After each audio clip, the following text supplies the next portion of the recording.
皆さんこんにちは、ネストリングスです。今回も新しく発売された新パーツを使ってデッキを組んできたので対戦していきたいと思います。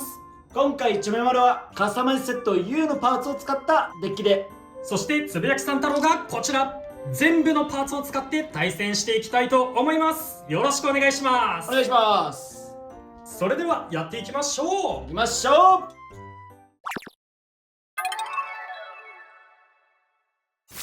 まずシュートポジションを決めるじゃんけんをしていきます。最初はグー、じゃんけんぽい。あいこでしょ、あいこでしょ。左、お互いのファーストベイ、せーの、じゃん。ナイトメイル 560L、 ナイトメール 980DB。 ファーストバトル、レディーセット、3、2、1、ゴーシュ。ナイス。フ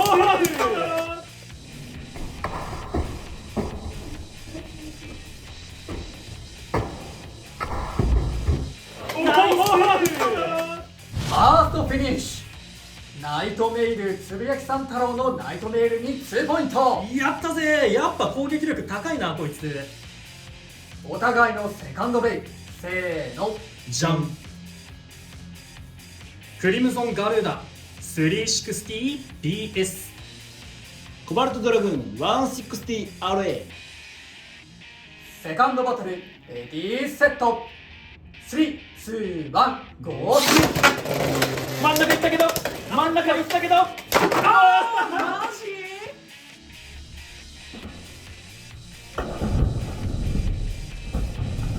マジ？エクストリームフィニッシュ。コバルトドラグーンに3ポイント。なんとか使いこなせたわ、ラバーアクセル。これがラバーの力。お互いのサードベイ、せーの、じゃん。サムライセイバー 960TT、 フェニックスラダー 385E。 サードバトル、レディーセット、3、2、1、ゴーシュ。姿勢を崩したいね。そんだけ身長高ければさ、落ち着いてるな。身長がこの高く。ダッシュをしないスタミナ残しがどれぐらい効くか。いやー、ラダーは逆にラダー上がることできずにスタミナがだんだん減っている。ただ姿勢制御で言うとね、エレベートの方がいいから、そこがどうなるか。いやー、当たってきたですね。これはいいぞいいぞ厳しいぞ。ナイス。スピンフィニッシュ。サムライセーバーに1ポイント。やったぜ。でもやっぱり飛ばさないねこいつは。サードバトルでも勝敗が決まらなかったので、デッキの順番を変えて続きをやっていきます。お互いのフォースベイ、せーの、じゃん。サムライセイバコバルトドラグーン。フォースバトル、レディーセット、3、2、1、ゴーシュ。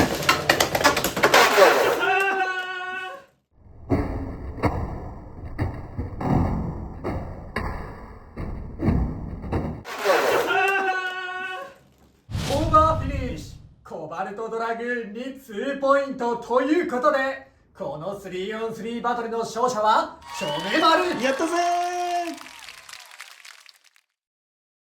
というわけで 3on3 バトルが終わりましたが、いかがだったでしょうか。いやー、ラバーにしてやられたなー。エクストリームフィニッシュで3点取れたのはもちろんでかかったし、ちょっと最後の最後でね、俺がサムライセイバーの TP 使ってて、で、相手がコバルトドラグーンのラバーアクセル。ボール系のビットじゃないから、避ける動きをするっていうのが結構難しくってね、TP。だからシュートをすごい悩んだ結果、奥に投げようって思って投げてみたんだけど、全然うまくいかずに吹っ飛ばされちゃったな。いやー、ラバーアクセルやりますね。いやでも正直チョメマルはまさかね、その一番自信のないラバーアクセルで勝てると思ってなかったから、勝てて正直ラッキーだなって思った。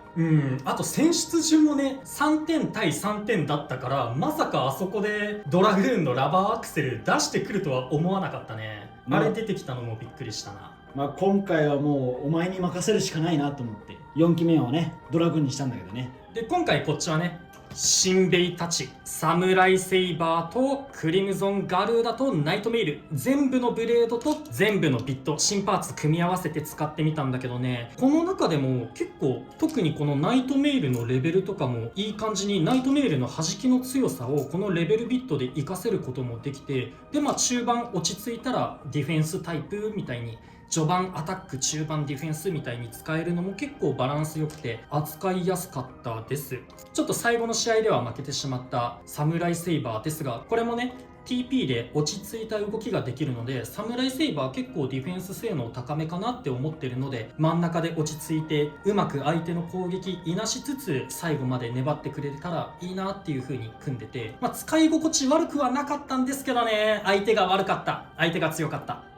でクリムゾンガルーダにはバウンドスパイクつけてたんですけど、やっぱこれが一番扱いづらいかなって思います。バウンドスパイク、動き方自体は結構トランスポイントと似た感じで真ん中で落ち着いた動きができるんだけど、ちょっと扱い難しいかなと思いました。